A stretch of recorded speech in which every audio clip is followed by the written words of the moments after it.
ഈശോ മിശിഹായ്ക്ക് സ്തുതിയായിരിക്കട്ടെ. പ്രിയമുള്ളവരെ, വിശ്വാസത്തോടെ പ്രാർത്ഥിക്കുന്നതെന്തും ലഭിക്കുമെന്നതിന് വലിയൊരു അനുഭവ സാക്ഷ്യമാണ് ഞാനിന്ന് നിങ്ങളോട് ഷെയർ ചെയ്യാനായിട്ട് ആഗ്രഹിക്കുന്നത്. ഒരുപാട് കടഭാരത്താലും നിരാശയാലുമൊക്കെ കഴിയുന്ന മക്കൾക്ക് ഈ ഒരു സാക്ഷ്യം വലിയൊരു ആശ്വാസമാകും. പരിശുദ്ധ അമ്മയുടെ മാധ്യസ്ഥ്യത്തിലൂടെ ലഭിച്ച വലിയൊരു അനുഗ്രഹത്തിൻ്റെ അനുഭവ സാക്ഷ്യം. നമുക്കെല്ലാവർക്കും അറിയാവുന്ന ഒരു പ്രാർത്ഥനയാണ് എത്രയും ദയുള്ള മാതാവേ എന്ന പ്രാർത്ഥന. ഈ ചെറിയ പ്രാർത്ഥനയുടെ ശക്തി വാക്കുകൾക്കതീതമാണ്. നിങ്ങളിൽ പലരും ഒരു പക്ഷേ അത് തിരിച്ചറിഞ്ഞിട്ടുള്ളവരുമായിരിക്കാം. ഞാനിന്ന് പറയാൻ ആഗ്രഹിക്കുന്നത് എത്രയും ദയുള്ള മാതാവേ എന്ന പ്രാർത്ഥന കണ്ണുനീരോടെ ചൊല്ലി പ്രാർത്ഥിച്ചതിൻ്റെ ഫലമായി 40 ലക്ഷം രൂപയുടെ കടബാധ്യത 3 മാസം കൊണ്ട് പരിശുദ്ധ അമ്മ ഏറ്റെടുത്ത അവിശ്വസനീയമായ ഒരു സാക്ഷ്യമാണ്. ഈ പ്രാർത്ഥന എങ്ങനെയാണ് ചൊല്ലിയതെന്നല്ലേ? ദിവസവും 101 തവണ വെച്ച് 90 ദിവസത്തേക്ക് എത്രയും ദയുള്ള മാതാവി എന്ന പ്രാർത്ഥന മുടങ്ങാതെ ചൊല്ലി പ്രാർത്ഥിച്ചപ്പോൾ ഈ 3 മാസത്തിനുള്ളിൽ തന്നെ 40 ലക്ഷം രൂപയുടെ കടബാധ്യത അത്ഭുതകരമായി പരിശുദ്ധ അമ്മ ഏറ്റെടുത്തു. എൻ്റെ ഒരു ആത്മീയ സുഹൃത്തിൻ്റെ ജീവിതത്തിൽ സംഭവിച്ച കാര്യമാണിത്. എനിക്ക് നേരിട്ടറിയാവുന്ന ഒരു സംഭവം. ഞാൻ എപ്പോഴും നിങ്ങളോട് പറയാറുണ്ട്, ഞാൻ ഷെയർ ചെയ്യുന്ന കാര്യങ്ങളിൽ ഏറെയും എൻ്റെ ജീവിതത്തിൽ അല്ലെങ്കിൽ എന്നോട് ചേർന്ന് നിൽക്കുന്നവരുടെയൊക്കെ ജീവിതത്തിൽ ഉണ്ടായിട്ടുള്ള ദൈവാനുഭവങ്ങളാണ് കൂടുതലും ഞാൻ പങ്കുവെക്കാറുള്ളത്. അതുപോലൊരു സംഭവമാണ് ഇതും. എൻ്റെ ഒരു ആത്മീയ സുഹൃത്തായ സിസ്റ്ററിൻ്റെ കുടുംബത്തിൽ പരിശുദ്ധ അമ്മ ഇടപെട്ട് 40 ലക്ഷത്തിൻ്റെ കടങ്ങൾ എങ്ങനെ ഈസിയായി പരിഗണിച്ചുവെന്ന് പറയാം. ഈ സിസ്റ്ററിൻ്റെ കുടുംബം ഒരു സാധാരണ കുടുംബമാണ്. അപ്പനും അമ്മയും കൃഷിക്കാരാണ് കേട്ടോ. ഇവർ 2 മക്കളാണുള്ളത്. സിസ്റ്ററാണ് മൂത്തത്. 10ാം ക്ലാസ് കഴിഞ്ഞപ്പോൾ സിസ്റ്റർ മഠത്തിൽ ചേർന്ന് ഒരു സന്യാസിനിയായിട്ട് ജീവിക്കുന്നു. പിന്നെയുള്ളത് ഒരു ബ്രദറാണ്. അദ്ദേഹം നാട്ടിലുള്ള ഒരു പ്രൈവറ്റ് കമ്പനിയിൽ ജോലി നോക്കുന്ന ഒരാളാണ്. വിവാഹിതനായ ഈ സഹോദരൻ്റെ കുടുംബജീവിതത്തിൽ പരിഹരിക്കാൻ പറ്റാത്ത വിധത്തിലുള്ള പ്രശ്നങ്ങൾ രൂപപ്പെടാൻ തുടങ്ങി. അവസാനം അത് ഡിവോഴ്സിലേക്കൊക്കെ നീങ്ങി. അങ്ങനെ വർഷങ്ങളായി കോടതിയിൽ കേസ് നടക്കുന്നു. എത്ര നോക്കിയിട്ടും പരസ്പരം യോജിച്ചു പോകാൻ പറ്റാത്ത അവസ്ഥ. അവസാനം കേസിൻ്റെ വിധി വന്നപ്പോൾ 40 ലക്ഷം രൂപയാണ് ഈ പെൺകുട്ടിക്കും മക്കൾക്കുമായി കൊടുക്കേണ്ടതായി വന്നത്. കൂടാതെ കുട്ടികൾക്ക് 18 വയസ്സാകുന്നതുവരെ അവരുടെ പഠനത്തിനും ചെലവിനുമായി മാസം വേറെ തുകയും. സാധാരണക്കാരിൽ സാധാരണക്കാരായ ഈ കുടുംബം ഈ കോടതി വിധിയിൽ ആകെ തകർന്നു പോയി. 40 ലക്ഷം രൂപ കണ്ടെത്തുക അവരെ സംബന്ധിച്ച് പ്രയാസമേറിയ കാര്യമായിരുന്നു. കൃഷി ചെയ്യാനായി മാറ്റിയിട്ടിരുന്ന കുറച്ച് സ്ഥലം അത് വിറ്റ് ആ ബാധ്യത തീർക്കാമെന്ന് വിചാരിച്ചിട്ട് സ്ഥലം വിൽപ്പനയും നടക്കുന്നില്ല. കോൺവെൻറ്റിൽ മനസ്സമാധാനത്തോടെ ജീവിച്ചു പോരുന്ന എൻ്റെ ഈ സുഹൃത്തായ സിസ്റ്ററിനെ വിളിച്ച് മാതാപിതാക്കൾ എന്നും കരച്ചിലും പരാതി പറച്ചിലുമായി. സിസ്റ്റർ എന്തു ചെയ്യും? നമുക്കറിയാം, സിസ്റ്റേഴ്സിന് ഈ കാര്യത്തിലൊന്നും ചെയ്യാനായിട്ട് പറ്റത്തില്ല. പ്രാർത്ഥിക്കാൻ മാത്രമേ സാധിക്കൂ. എങ്കിലും ഒരു മകളല്ലേ? മാതാപിതാക്കളുടെയും സ്വന്തം കൂടപ്പിറപ്പിൻ്റെയൊക്കെ ഈ വേദനയും അവരുടെ പ്രതിസന്ധിയുമൊക്കെ സിസ്റ്ററിനെയും ഏറെ വേദനിപ്പിച്ചു. മാതാപിതാക്കളെ വിളിച്ച് ഇങ്ങനെ വിഷമം പറയുമ്പോൾ അത് കേൾക്കാതിരിക്കാൻ പറ്റത്തില്ലല്ലോ. അപ്പം ഞങ്ങളുടെ കൂടെ ഈ സിസ്റ്റർ എന്നും 1 മണിക്കൂർ സൂമിൽ ജപമാല പ്രാർത്ഥനയ്ക്ക് കൂടുമായിരുന്നു. അങ്ങനെയാണ് അന്ന് തൊട്ടാണ് ഞാൻ ഈ സിസ്റ്ററിനെ പരിചയപ്പെട്ടത്. അപ്പോൾ കൊന്ത ചൊല്ലുന്നതിൻ്റെ ഇടയിലൊക്കെ സിസ്റ്റർ ഇങ്ങനെ പൊട്ടിക്കരയുന്നതും പ്രാർത്ഥന പൂർത്തിയാക്കാൻ പറ്റാതെ സങ്കടപ്പെടുന്നതും പലപ്പോഴും ഞാൻ കേട്ടിട്ടുണ്ട്. അങ്ങനെയാണ് ഒരിക്കലും ഞാൻ സിസ്റ്ററിനോട് കാര്യം തിരക്കുന്നത്. അപ്പോഴാണ് ഈ കഥകളൊക്കെ സിസ്റ്റർ എന്നോട് പങ്കുവയ്ക്കുന്നത്. കേട്ടപ്പോഴും ഞാനും ഞെട്ടിപ്പോയി. എങ്ങനെ ഇത്രയും പൈസ കണ്ടെത്തും? ചെറിയ വല്ല തുകയൊക്കെയാണ് നമുക്ക് സഹായിക്കാമായിരുന്നു. ഈ ഒരു വലിയ തുക സിസ്റ്ററിൻ്റെ വീട്ടുകാർ എങ്ങനെ കണ്ടെത്തും? എനിക്കും ആകെ വിഷമമായി. 6 മാസമാണ് അവർ ടൈം കൊടുത്തേക്കുന്നത്. അതിനുള്ളിൽ ഈ പൈസ അവർക്ക് കൊടുക്കണം. എന്നോടിത് പങ്കുവെക്കുമ്പോൾ ഏകദേശം 2 മാസം കഴിഞ്ഞിരുന്നു. പിന്നെ ഉള്ളത് അവരുടെ മുന്നിലുള്ളത് 4 മാസമാണ്. സ്ഥലം വിറ്റ് കടം വീട്ടാമെന്ന പ്രതീക്ഷയായിരുന്നു ആ കുടുംബത്തിന്. അത് നടക്കില്ല എന്ന് വന്നപ്പോഴാണ് സിസ്റ്ററും കുടുംബവും ആകെ തകർന്നു പോയത്. പക്ഷെ നിങ്ങൾക്കൊരു കാര്യം കേൾക്കണോ? സിസ്റ്ററിൻ്റെ ഈ ഒരു പ്രതിസന്ധിയിൽ ഞങ്ങളുടെ പ്രാർത്ഥനാ ഗ്രൂപ്പിലുള്ള എല്ലാവരും പ്രാർത്ഥന കൊണ്ട് സിസ്റ്ററിൻ്റെ കൂടെ നിന്നു എന്നുള്ളതാണ്. സിസ്റ്ററിനെയും കുടുംബത്തെയും പ്രാർത്ഥന കൊണ്ട് ഞങ്ങളിങ്ങനെ പൊതിഞ്ഞു പിടിച്ചു. ഞങ്ങളെല്ലാവരും പരിശുദ്ധ അമ്മയുടെ വിമല ഹൃദയത്തിലേക്ക് ആ കുടുംബത്തെ സമർപ്പിച്ചുകൊണ്ട് ജപമാല ചൊല്ലി ഈ സിസ്റ്ററിൻ്റെ കുടുംബത്തിന് വേണ്ടി ഞങ്ങൾ നിരന്തരം ഞങ്ങളുടെ ഗ്രൂപ്പിൽ പ്രാർത്ഥിക്കാൻ തുടങ്ങി. ഈ സിസ്റ്ററിനെ ഞങ്ങൾക്ക് എല്ലാവർക്കും ഒത്തിരി ഇഷ്ടമാണ് കേട്ടോ. അതിനൊരു കാരണമുണ്ട്. എനിക്കും പേഴ്സണലി സിസ്റ്ററിനെ ഒരുപാട് ഇഷ്ടമാണ്. എനിക്ക് എന്തെങ്കിലുമൊക്കെ ഒരു പ്രാർത്ഥന ആവശ്യങ്ങളൊക്കെ വരുമ്പം ഞാൻ ആദ്യം വിളിക്കുന്ന ഈ സിസ്റ്ററിനെയാണ്.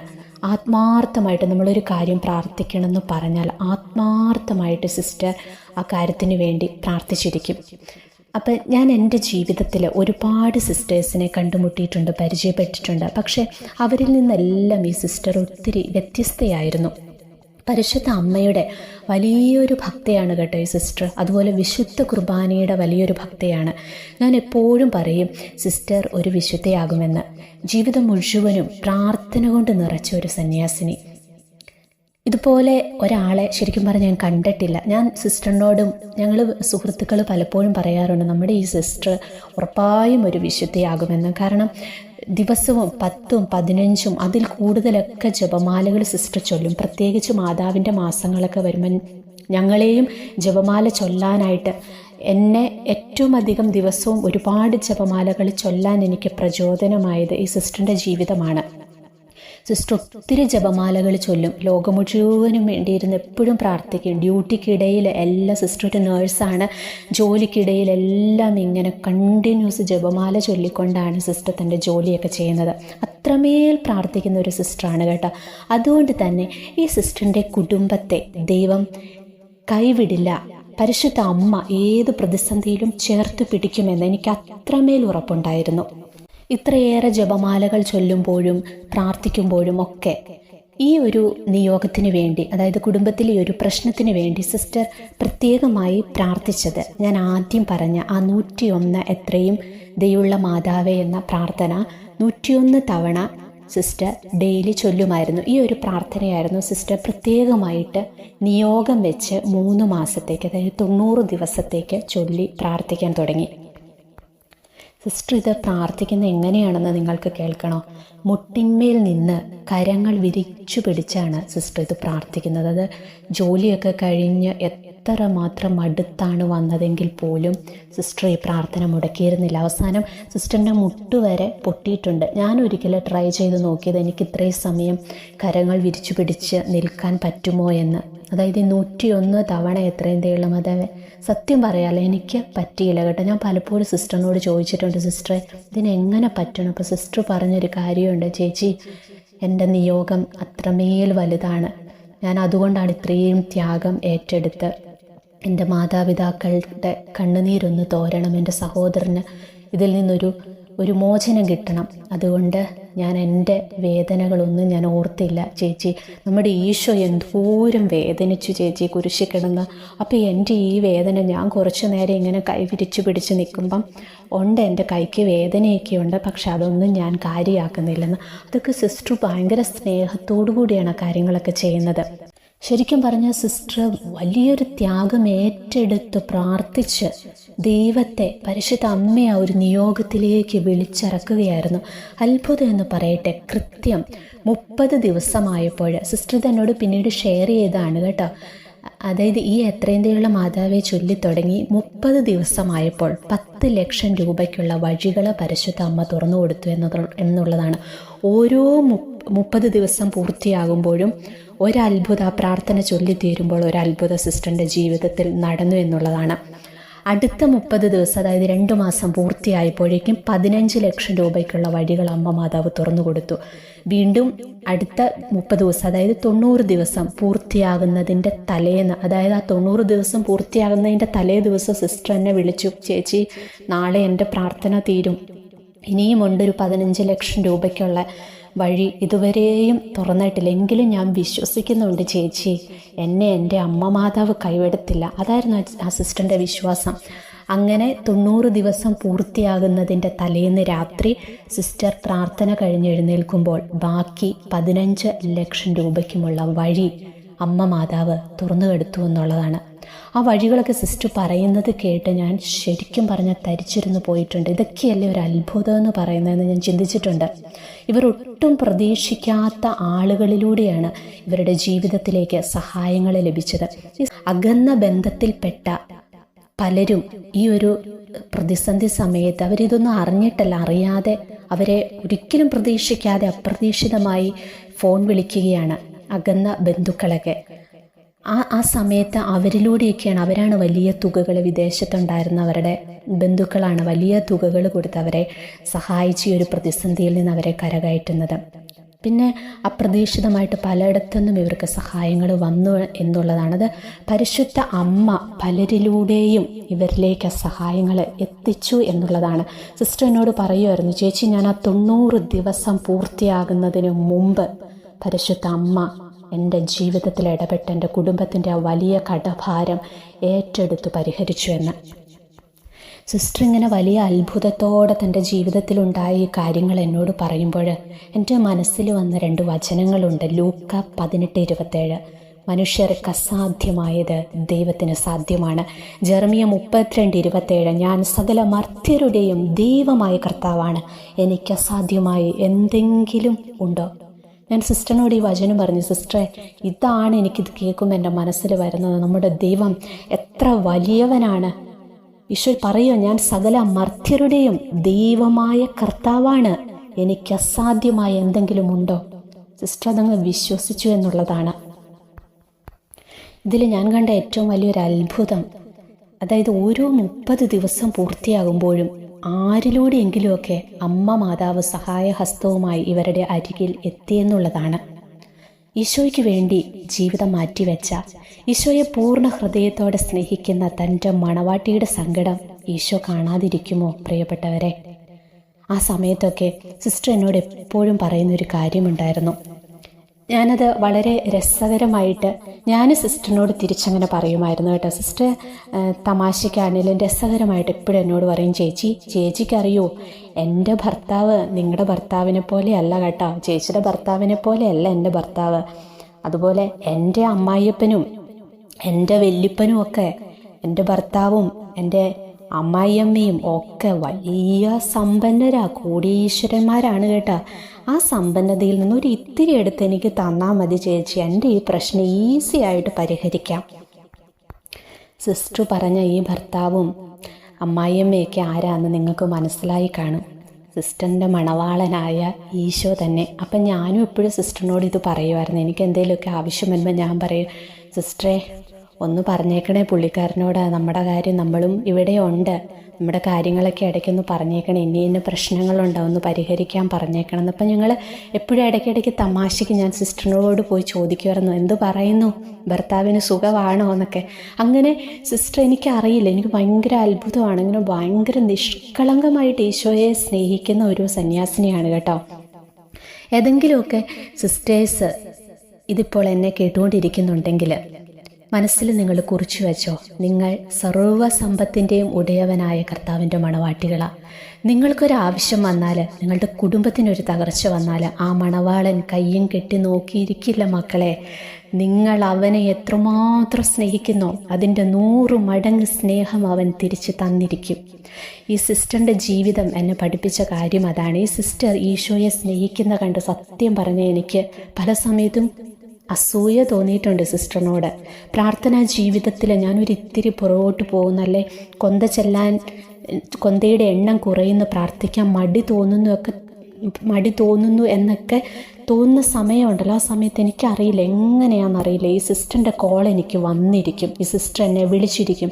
എന്നിട്ട് എന്നോട് സിസ്റ്റർ ചോദിക്കും, ചേച്ചി സുഖമല്ലേ? ഒരു കാര്യം പറയാൻ കേട്ടെ, ഈ സിസ്റ്റർ എന്നെക്കാളും മൂത്തതാണേ, പക്ഷേ എന്നെ എപ്പോഴും ചേച്ചിയെന്നേ വിളിക്കത്തുള്ളൂ. ഞാനും സിസ്റ്ററിനെ ചേച്ചി എന്നാണ് വിളിക്കുന്നത്. അങ്ങനെ ഞങ്ങൾ പരസ്പരം എപ്പോഴും ചേച്ചി എന്നേ വിളിക്കത്തുള്ളൂ. അപ്പോൾ എന്നോട് ചോദിക്കും, ചേച്ചി സുഖമല്ലേ? ഞാനിപ്പോൾ ഡ്യൂട്ടി കഴിഞ്ഞ് വന്നേ ഉള്ളൂ കേട്ടോ, ഇനി കുറച്ച് നേരം പ്രാർത്ഥിക്കണം, പിന്നെ ഫുഡ് കഴിക്കണം, എന്നിട്ട് കുറേ പ്രാർത്ഥനകളുണ്ട്, കുറേ പേര് പ്രാർത്ഥിക്കാൻ പറഞ്ഞിട്ടുണ്ട്, അവർക്കെല്ലാം വേണ്ടി പ്രാർത്ഥിക്കണം, എന്നിട്ടേ ഇനി കിടക്കാൻ പോകാൻ പറ്റത്തുള്ളൂ. ചേച്ചിയുടെ പ്രാർത്ഥനയിൽ എന്നെ ഓർക്കണം കേട്ടോ, പാപിയും ബലഹീനയുമായി എനിക്ക് വേണ്ടി പ്രാർത്ഥിക്കണേ. എന്നിട്ട് എന്നോടൊരു ചോദ്യം കൂടിയുണ്ട്, കൊന്തയൊക്കെ ചൊല്ലണമുണ്ടോ? എന്തോരം കൊന്ത ചെല്ലണമുണ്ട് ഒരു ദിവസം. ഞങ്ങളിങ്ങനെ മത്സരിച്ച് ജപമാല ചൊല്ലുമായിരുന്നു മാതാവിൻ്റെ മാസം.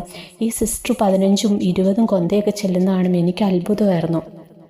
അപ്പം ഞാനൊരു ദിവസം ഇരുന്ന് ഓർത്ത്, ഈ സിസ്റ്ററിന് ഇത്രയും കൊന്ത ചെല്ലാമെങ്കിൽ എന്തുകൊണ്ട് എനിക്ക് ചൊല്ലാൻ പറ്റണില്ല? അങ്ങനെയാണ് ഞാനും കൂടുതൽ കൊന്തകൾ ചൊല്ലാനായിട്ട് തുടങ്ങിയത്. ഈ സിസ്റ്ററാണ് എനിക്കതിന് പ്രേരണയായത്. അപ്പോൾ നോമ്പ് കാലത്തൊക്കെ എന്നെ ഫോൺ വിളിക്കുമ്പോൾ പറയും, നോമ്പുകാലമല്ലേ, നമുക്ക് ഈശോയെ ഒത്തിരി സ്നേഹിക്കണം, നമുക്ക് വിശുദ്ധരാകണം കേട്ടോ ചേച്ചി. ഇതേ സിസ്റ്റർ എപ്പോൾ വിളിച്ചാലും ഇങ്ങനെ ആത്മീയമായ കാര്യങ്ങളെ എപ്പോഴും സംസാരിക്കത്തുള്ളൂ. ഇങ്ങനെയുള്ള സിസ്റ്ററിൻ്റെ നിഷ്കളങ്കമായ ചില മെസ്സേജുകളൊക്കെ ഉണ്ടല്ലോ, അത് കേൾക്കുമ്പോൾ എനിക്കറിയില്ല, എൻ്റെ മടിയൊക്കെ എവിടെയോ പോയി വീണ്ടും പ്രാർത്ഥിക്കാനുള്ള വലിയൊരു തീക്ഷ്ണത എന്നിൽ ഉണ്ടാകാറുണ്ട്. സമർപ്പിതർ ഉള്ള കുടുംബങ്ങളൊക്കെ ഏറെ അനുഗ്രഹിക്കപ്പെട്ടതാണ് കേട്ടോ. നിങ്ങളുടെയൊക്കെ കുടുംബങ്ങളിൽ സിസ്റ്റേഴ്സോ അച്ഛന്മാരൊക്കെ ഉണ്ടെങ്കിൽ നിങ്ങളുടെയൊക്കെ കുടുംബങ്ങൾ ഒത്തിരി അനുഗ്രഹിക്കപ്പെട്ട കുടുംബങ്ങളാണ്. അവരുടെ പ്രാർത്ഥനകൾ നിങ്ങൾക്ക് വലിയ ശക്തിയും ബലവുമാണ്. വിശ്വാസത്തോടെയുള്ള പ്രാർത്ഥനകളൊന്നും ഒരിക്കലും വെറുതെ ആകില്ലെന്നേ. വിളിച്ചാൽ വെളിപ്പുറത്തെത്തുന്നവനാണ് നമ്മുടെ ദൈവം. പരിശുദ്ധ അമ്മയുടെ മാധ്യസ്ഥ്യം തേടി നമ്മൾ എന്ത് ചോദിച്ചാലും അമ്മ ഈശോയിൽ നിന്ന് നമുക്കത് വാങ്ങി നൽകുക തന്നെ ചെയ്യും. നമ്മൾ ഒത്തിരി കാര്യങ്ങളൊന്നും ചെയ്യണ്ട, വളരെ സിമ്പിളാണ്. ഈശോയെ അങ്ങ് ഒരുപാട് സ്നേഹിച്ചാൽ മതി. ഞാൻ എപ്പോഴും പറയുന്ന പോലെ ഈശോയെ ഒത്തിരി സ്നേഹിച്ചാൽ മതി, ബാക്കിയെല്ലാം ഈശോ നമുക്ക് തന്നുകൊള്ളും. ഇത് കേട്ടുകൊണ്ടിരുന്ന, എനിക്കറിയാം വീഡിയോ ഇത്തിരി കൂടിപ്പോയി, ഞാൻ എഴുതി തയ്യാറാക്കിയൊന്നും അല്ല പറഞ്ഞത്. ഞാൻ കടന്നു വന്ന വഴികളാണല്ലോ, എനിക്ക് വ്യക്തിപരമായിട്ട് അറിയാവുന്ന കാര്യങ്ങളായതുകൊണ്ട് നിങ്ങളോട് ഞാനത് ഷെയർ ചെയ്തെന്നുള്ളതുകൊണ്ട് ഓരോ കാര്യങ്ങൾ പറഞ്ഞു വന്നപ്പോൾ ഇച്ചിരി കൂടിപ്പോയിട്ടുണ്ട്, ഇച്ചിരി നീണ്ടുപോയി വീഡിയോ, നിങ്ങൾ ക്ഷമിക്കണം. അപ്പം നമുക്കെല്ലാവർക്കും ഈശോയെ ഒത്തിരി സ്നേഹിച്ച് വിശുദ്ധരായി മാറാം. ഇതുപോലെ വലിയ വലിയ പ്രതിസന്ധിയിലൂടെയൊക്കെ ജീവിതം കടന്നു പോകുന്ന നിങ്ങൾ ആരും വിഷമിക്കേണ്ട. പരിശുദ്ധ അമ്മയെ മുറുകെ പിടിച്ച് അമ്മയുടെ മാധ്യസ്ഥ്യം തേടി പ്രാർത്ഥിച്ചോളൂ. ജപമാല ചൊല്ലി പ്രാർത്ഥിച്ചാൽ നടക്കാത്തതായിട്ട് ഒരു കാര്യവുമില്ല. ഞങ്ങളെല്ലാവരും സിസ്റ്ററിൻ്റെ കുടുംബത്തിന് വേണ്ടി ശക്തമായിട്ട് ജപമാല ചൊല്ലി വലിയൊരു സമൂഹം തന്നെ സിസ്റ്ററിന് വേണ്ടി കണ്ടിന്യൂസ് പ്രാർത്ഥിക്കുന്നുണ്ടായിരുന്നു. അതുപോലെ ഞാൻ പറഞ്ഞ പോലെ സിസ്റ്റർ ചെയ്തിരുന്നത് ഈ ജപമാല പ്രാർത്ഥനകളൊക്കെ ചൊല്ലുന്നതോടൊപ്പം തന്നെ എക്സ്ട്രാ എത്രയും ദയുള്ള മാതാവ്, സിസ്റ്റർ എപ്പോഴും പറയാറുണ്ട്, ഭയങ്കര പവർഫുൾ പ്രയറാണ് എത്രയും ദയുള്ള മാതാവ് എന്ന പ്രാർത്ഥന. പരിശുദ്ധ അമ്മയോട് മാധ്യസ്ഥ്യം തേടിയുള്ളൊരു പ്രാർത്ഥനയാണിത്. ഈ പ്രാർത്ഥനയ്ക്കും വലിയ ശക്തിയുണ്ട്. ത്യാഗമേറ്റെടുത്ത് സിസ്റ്റർ പ്രാർത്ഥിച്ചപ്പോൾ മാതാവ് ഇടപെട്ട അത്ഭുതകരമായ വഴികൾ, എനിക്കതെല്ലാം നിങ്ങളോട് എക്സ്പ്ലെയിൻ ചെയ്ത് പറയാനായിട്ട് പറ്റത്തില്ല. വലിയ അത്ഭുതമായിരുന്നു ആ 90 ദിവസത്തിനുള്ളിൽ അവരുടെ ജീവിതത്തിൽ സംഭവിച്ചത്. ഇപ്പോൾ വളരെ സന്തോഷത്തോടെ അവരുടെ കുടുംബം മുന്നോട്ട് പോകുന്നു. ഈ പൈസ കൊടുത്ത് സഹായിച്ചവരൊക്കെ നിങ്ങൾക്കുണ്ടാകുന്നത് പോലെ പതിയെ പതിയെ തന്നു തീർത്താൽ മതിയെന്ന് പറഞ്ഞ് സഹായിച്ചവരാണ്. അതുകൊണ്ട് തന്നെ അവർക്കതൊരു വലിയ ഭാരമായിട്ട് ഒന്നും തോന്നിയില്ല. വളരെ ഈസി ആയിട്ട് ആ കടങ്ങൾ വീട്ടി തീർക്കാൻ ദൈവം അവരെ സഹായിച്ചു. നിങ്ങളുടെ ജീവിതത്തിലും പരിശുദ്ധ അമ്മ ഇടപെടട്ടെ. ഈശോയോട് പറഞ്ഞ് ഒത്തിരി അനുഗ്രഹങ്ങൾ നിങ്ങൾക്കെല്ലാവർക്കും വാങ്ങി നൽകട്ടെ എന്ന് പ്രാർത്ഥിക്കുന്നു.